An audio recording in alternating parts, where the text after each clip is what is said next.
This is Sam Vaughn for Sam Sports Report. Today, for the first time since Patrick Mahomes' career,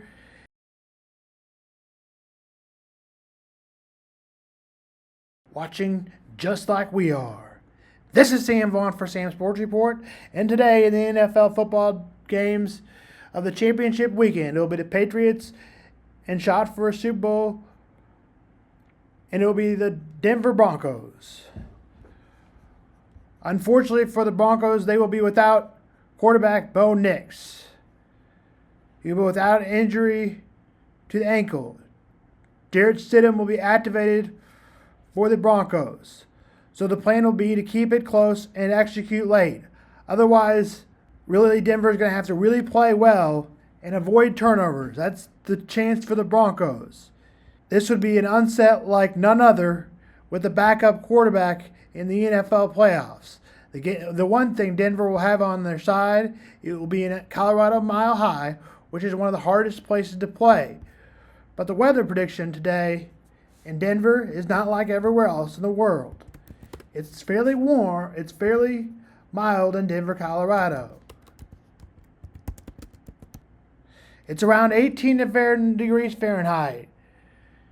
Authorized today's reports to get down to the 20 to 30s. In some places in the Midwest, like Kansas City, it is 0 degrees. Around there has gotten a little higher today.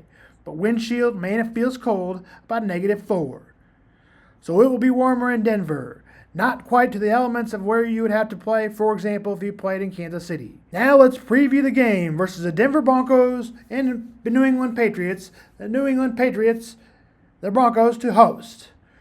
Drake May will start for the away team, the New England Patriots. This is the preview. Pats will have to be strong and it's projected well. Defense will thrive, forcing long drives, limiting big plays. Broncos, Jarrett Stidham, backup stepping in, and Stidham has started only 4 games in his NFL starting career. Defense is the strength of the Broncos. They're going to have to be elite today, especially to keep the Patriots off the field from scoring. Mile high altitude and crowd will play a real advantage for the Denver Broncos, and that's what they're hoping to get the win. Offense likely to keep it conservative with the run game and short passes. No mistakes by Jarrett Stidham. Pats offense, Broncos defense, strength versus strength. Turnovers will be a huge swing and factor of the game, with Denver starting their backup quarterback. Tempo, Patriots will want to control the game.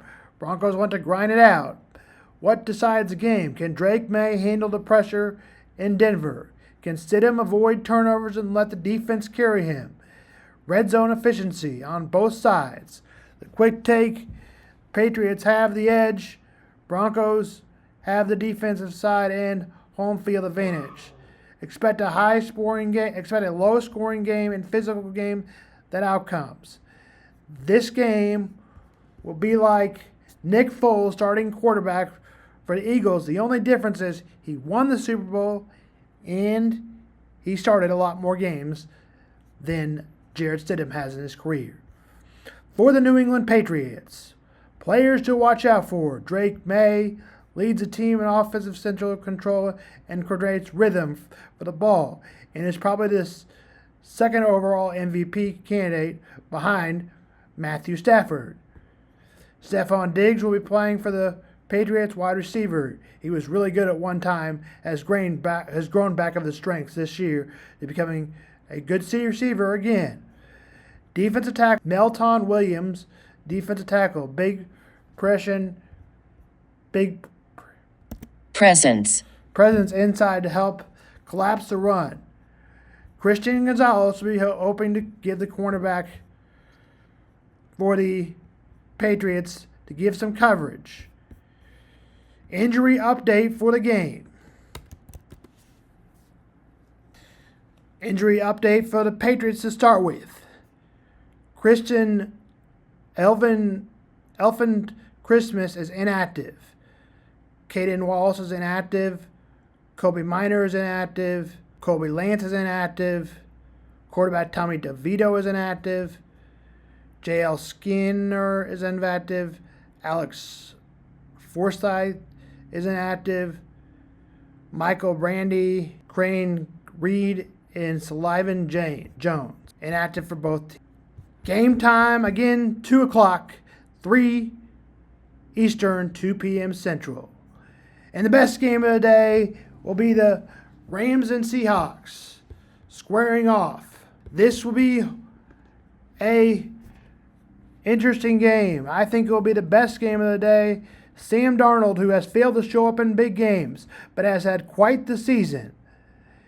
He has lost his job and then now become back part of a team. Sam Darnold started for the Vikings last year and led them to the playoffs. He has now led the Seattle Seahawks to the playoffs and has had back-to-back good seasons. But their goal will need for Sam Darnold to control the game and not throw interceptions like he has in the past. Seahawks' goal will be avoiding the turnovers. But standing in his way will be Matthew Stafford, the MVP likely this season. He is one of the best players and has been the best player this season and has carried his team in many ways. But the Rams are just a wild card team. So we'll see if the number 1 Seattle Seahawks, which I predict is they will go to the Super Bowl. But Matthew Stafford and wide receiver Puka Nacua will be in their way. Seattle held a 6-point lead and dominated late in the season against the Rams. Donald, a break injury, is expected to start. Side practice reps. Key Seattle will be keeping the rhythm, and Jackson Smith and Jogbo on one of his career's top primary. Kenneth Walker will also be a player to watch out for. At the running back position, Zach Carbonet at ACL is the leader back virtual piece controlling the tempo. Rashid Shaheed, Ernest Jones are players to watch out for. And so let's just quickly go over the players to watch out for again for the game. Sam Darnold is a player to watch out for. Jack Smith and Jogbu. Cooper Kupp, the former Ram, on the Seattle side this time. Ernest Jones, also a player to watch out for. Kenneth Walker. Matthew Stafford hopes to win his second Super Bowl, and he will start for the Rams. Devontae Adams, Kyrie Williams, and Kobe Perkerson will be trying to get the upset again on the road. This game kicks off at 5 Central and 6 p.m. Eastern. Seattle favored by 2.5. Patriots favored by 3.5. We'll see what happens in the NFL playoffs. Now we move on to college basketball. Kansas and Kansas State. Kansas State will need to stay close for the first half. Kansas only leads by 2 over the Jayhawks after the first half, but the Jayhawks went on some kind of run around the 6-minute mark. KU only led by 5, but went on a 23-2 run and won 86-62, blowing out Kansas at the end. Kansas showed why they're definitely the better basketball team and have won 4 in a row. Mizzou played a classic ending in a game they never should have won. 2 buzzer beaters and in the game. And the only way I can solve that is by listening.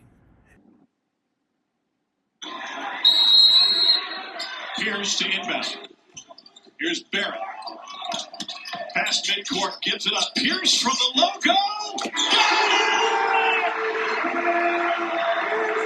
First field goal of the game for Pierce. 5 minutes of overtime. On the other side of the overtime, Pierce. Field goal of the money. It up. And watch Trent Pierce slide it up. Right on the money. First field goal of the game for Pierce. 5 minutes of overtime on the other side of this break. On balance. Got it. Beautiful. 4.8 left. Here's Mitchell. Across midcourt for Mizzou. For the win. Yes! Mitchell the buzzer.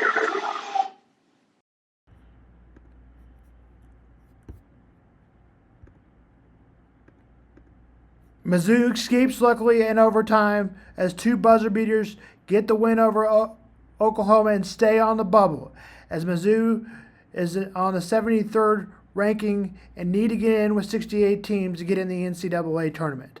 This is Sam Vaughn for Sam Sports Report.